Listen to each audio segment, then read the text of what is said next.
From the headquarters of Telesur English in Quito, Ecuador, I'm Carla Gonzalez, and this is From the South.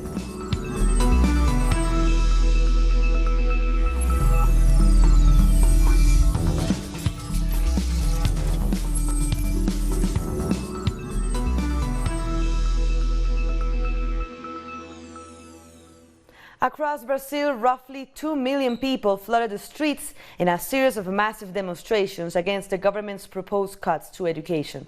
Jair Bolsonaro announced a 30% reduction in funding to the sector.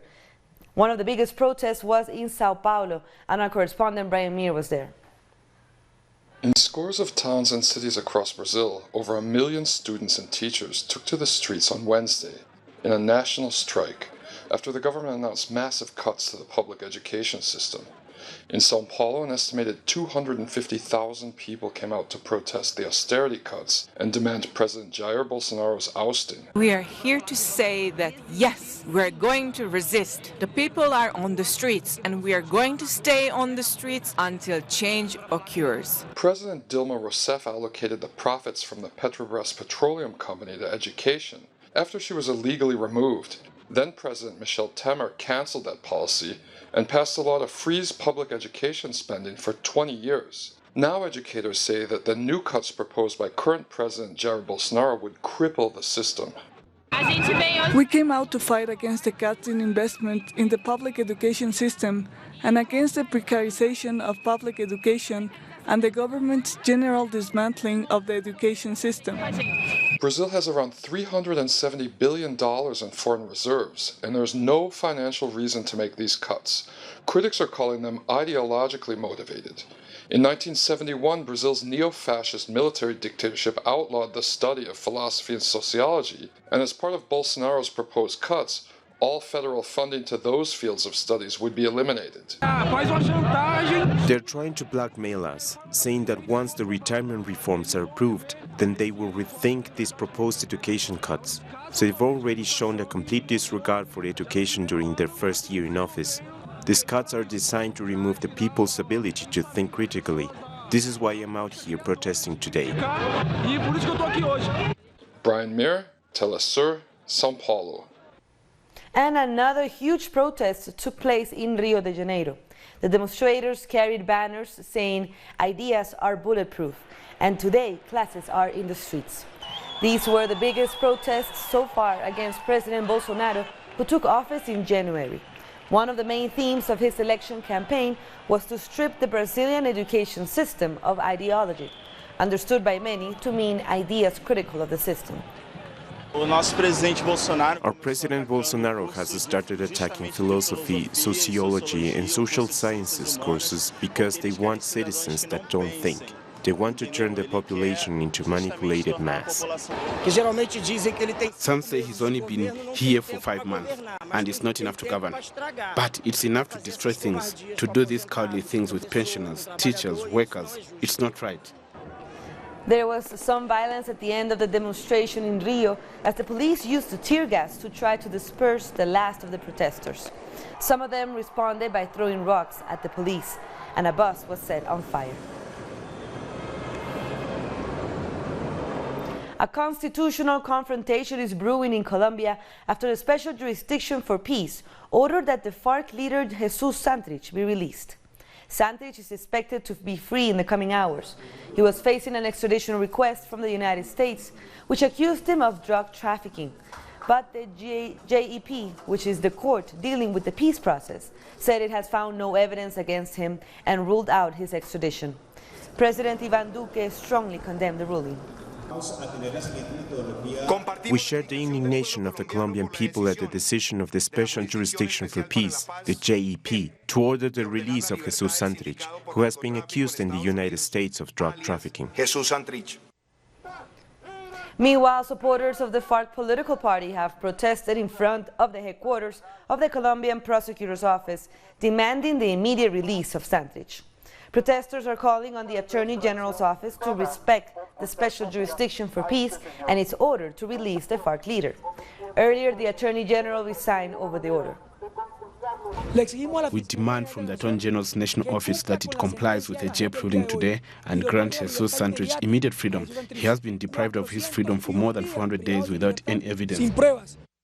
The prosecutors the first lose from these judicial lies, but the United States are also losers because the United States through the DEA have orchestrated a series of judicial lies, not only against Santrich, but against many other people, and now these lies are collapsing. More than 60 deserters from the Venezuela Armed Forces and their families have been evicted from the hotel they have been staying in Colombia after their sponsors stopped paying for their stay. The deserters are part of the group that tried to force into Venezuela the so-called humanitarian aid on February 23rd, in cohorts with the Venezuelan opposition and their foreign backers. The deserters have accused opposition Congressman Juan Guaidó of abandoning them after using them to engage in violence against the government of Venezuela.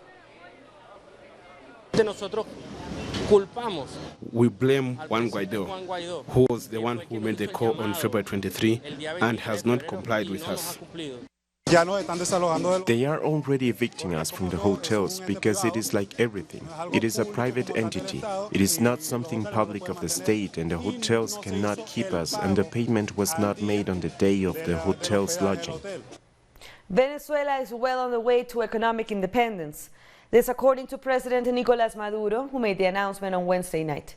In a series of tweets, Maduro revealed several development plans geared towards revitalizing the country's productive sectors. One of these plans is a review of the progress in the development of the 2019 pork meat plan and activated corn and rice processing plants in the states of Cojedes, Portuguesa, and Yaracuy. Meanwhile, President Maduro said Venezuela started gold extraction plant Refimina, located in the Bolivar state, with the capacity to produce 500 kilos of gold per year with a low environmental impact. The president further stated that he instructed the vice president of the economy, Tarek El Aissami, and his team to review the national fishing plan and to guarantee the alliances and investments necessary to double the production capacity of the fishing sector. Venezuela's ambassador to the United Nations held a news conference at the UN to discuss the recent illegal entry of police officers into the Venezuelan embassy in Washington, D.C. Samuel Moncada began by saying that the provisions of the Vienna Conventions will be shattered if the United States opts to violate the integrity of Venezuela's diplomatic offices. This type of situation should be resolved by appointing third states with protecting powers in order to maintain the integrity of the diplomatic headquarters. Article 45 of the Vienna Convention states that even in cases of severance of diplomatic relations, the receiving state shall be obliged to respect and protect the premises of the mission. This is only possible through respect for the principle of immunity. For otherwise, if a government uses its territory, paid and protected agents to occupy and violate the diplomatic offices of other governments, the provisions of the convention would be shattered, and all diplomatic offices in the world would be in danger. Tig Barry of the organization Code Pink, who is a representative of the Embassy Protection Collective, joined Ambassador Moncada and spoke about the process by which the opposition and U.S. authorities attempted to evict the collective. The other day, they put out a so-called eviction notice with no signature, no seal, no statement of what department this came from. The municipal police, which have no authority in this matter, read out an eviction order saying some guy named Vecchio is telling us that we can't be in a building that we were invited into and have been living there for many months. We reject Vecchio. We reject his call to leave the building. We will stay there until a protective status has been made for the Venezuelan embassy and the police stand down. Meanwhile, during a televised speech, Venezuelan President Nicolás Maduro thanked the U.S. citizens, activists who are defending the Venezuelan embassy in Washington, D.C. He said that it shows that social movements are rejecting what he called a petrol war. The U.S. citizens, social movements, feminist groups, LGBT, Afro-descendants, war veterans, even former CIA agents are saying no to the petrol war and defending the Venezuelan embassy in the U.S., a place that has been legally handed over to this collective of U.S. citizens who are legally protecting the Venezuelan embassy. Early Wednesday, Reverend Jesse Jackson joined peace activists at the D.C. embassy to discourage military action in Venezuela. The Reverend successfully delivered 4 bags of supplies to the Embassy Protection Collective despite resistance from right-wing opposition supporters. Speaking outside the building, Jackson condemned U.S. militarism around the world. But despite growing support for the activists protecting the embassy, members of the Venezuelan opposition continue to use violent tactics to stop any supplies from reaching them.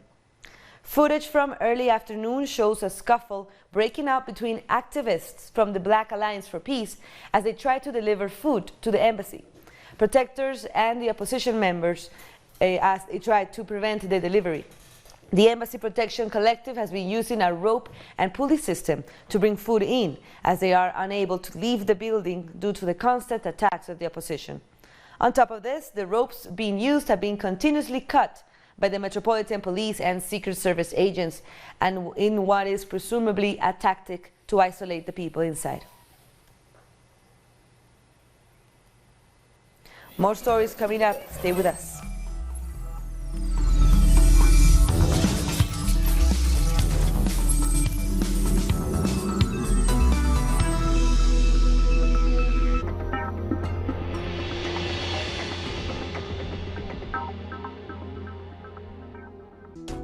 The life is full of moments. Moments of fight. Moments of hope. Moments that transcend. Moments that you can live in. Telesur documentaries. Sundays. Only on Telesur.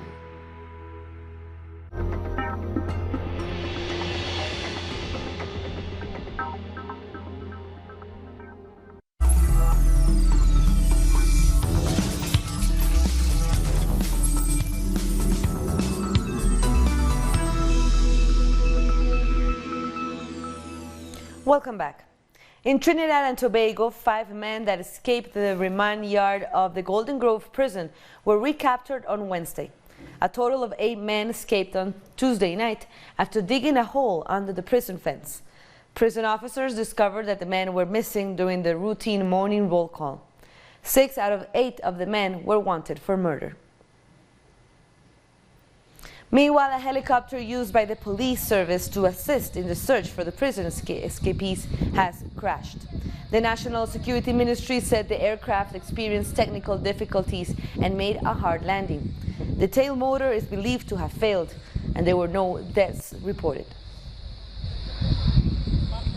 3 cabinet ministers in Guyana who resigned last month in accordance with a court ruling on their dual citizenship have been appointed to newly created positions within the ministries.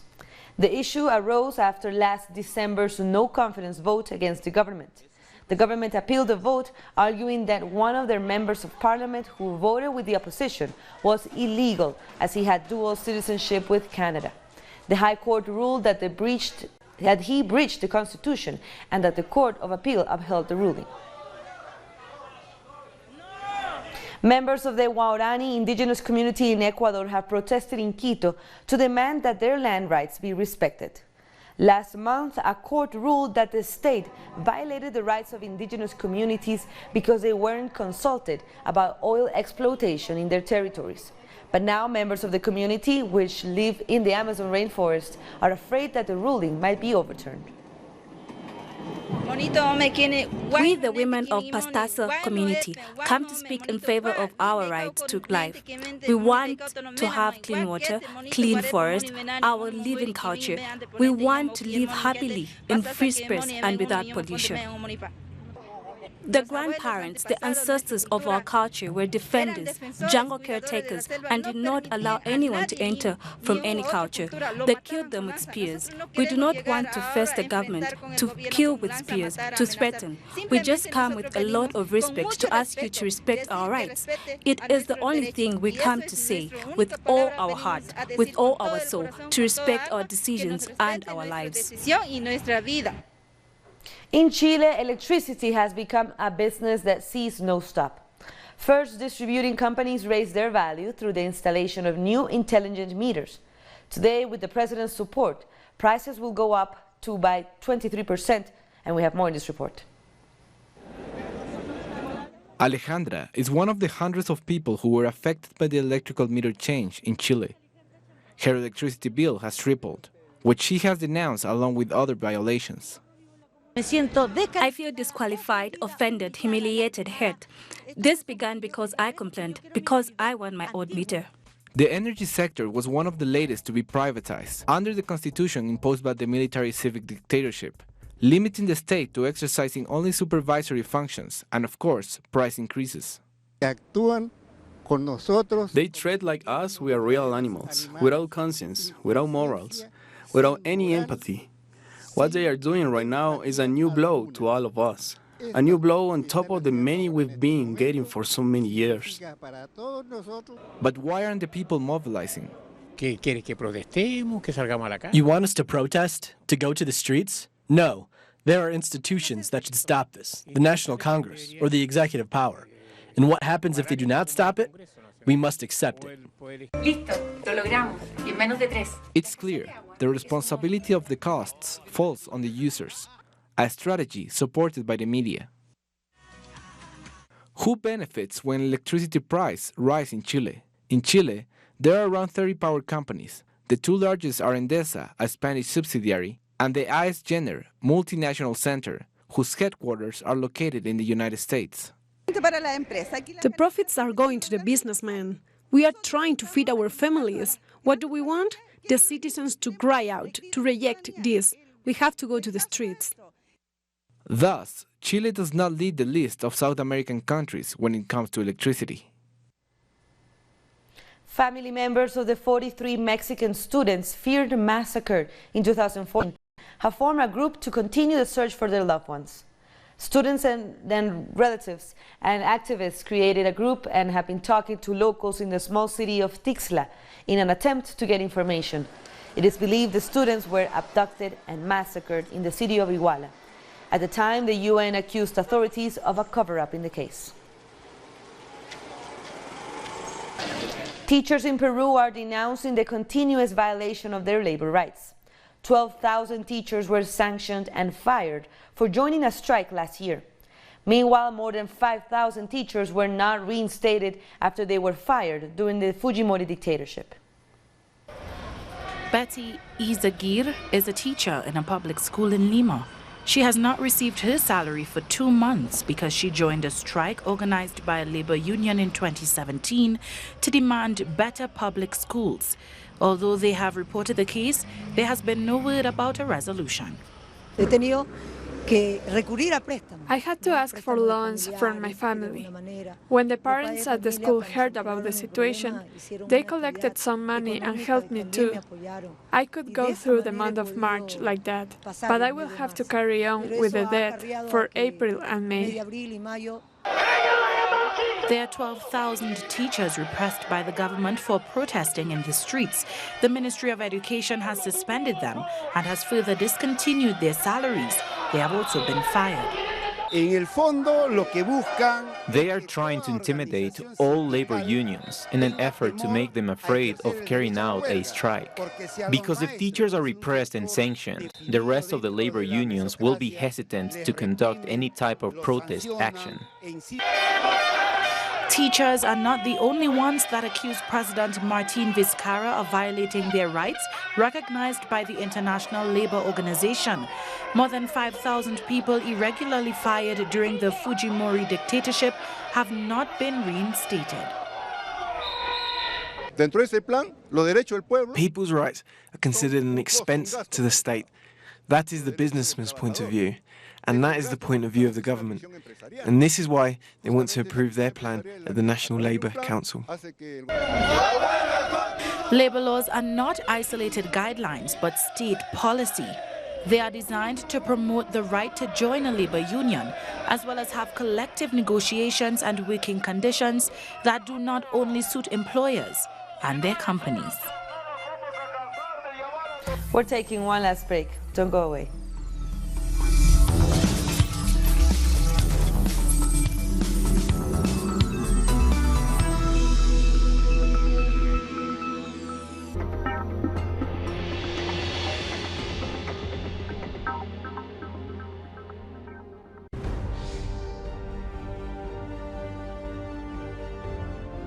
Acompañamos a los pueblos que resisten en cada una de sus luchas. Somos esa ventana que se abre para visibilizarlos entre fronteras.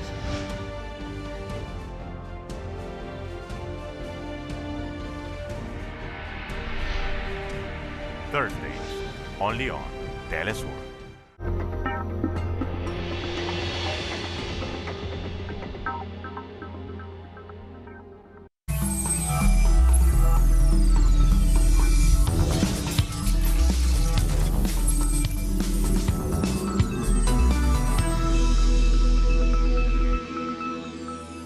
Welcome back. China has heavily criticized the United States for imposing unilateral sanctions on Chinese entities, including telecom giant Huawei. China's Commerce Ministry says this will further complicate U.S.-China trade talks. On Wednesday, the U.S. Commerce Department added Huawei and 70 affiliates to its so-called entity list. This means these companies are banned from acquiring components and technology from U.S. firms without prior U.S. government approval. U.S. firms are also barred from using telecom parts made by companies deemed to pose a national security risk. China has emphasized many times that the concept of national security should not be abused and that it should not be used as a tool for trade protectionism. China hopes that the relevant country or countries respects market rules and creates a fair, transparent, and predictable business environment for companies from different countries, including China. At least 9 people have been injured after Sudan security forces used live ammunition to disperse protesters from central Khartoum. Shots were fired on Wednesday as soldiers tried to clear barricades. The military council has further suspended talks on moving towards a civilian government until protesters clear roadblocks in the capital. The setback comes hours after the council and the opposition agreed on a 3-year transition period to civilian rule.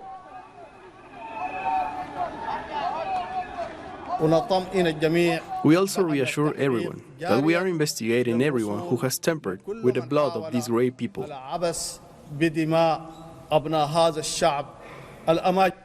Zimbabwe's government has repealed the media laws that restricted people's freedom of expression and access to information. The new Freedom of Information Bill replaces the old Access to Information and Protection of Privacy Act. This move will enforce other freedoms enshrined in the country's constitution, which were limited due to the act. Cabinet considered and approved the Freedom of Information Bill, which was presented by the Minister of Justice, Legal and Parliamentary Affairs, who is the chairman of the Cabinet Committee on Legislation. The bill will give effect to Section 62 of the Constitution, which enshrines the right of access to information. The bill specifically provides for the following: the constitutional rights of expression and freedom of the media. 2, the right of access to information held by public and private entities when required in the interest of public accountability. In its latest step on what looks to be the road to war with Iran, the U.S. is pulling all non-emergency employees from its diplomatic missions in Iraq. The Donald Trump administration is applying new sanctions pressures on Tehran and sending additional forces to the Middle East. The administration says it's to counter heightened threats from Iran. However, they have not provided any evidence or information about the supposed threats.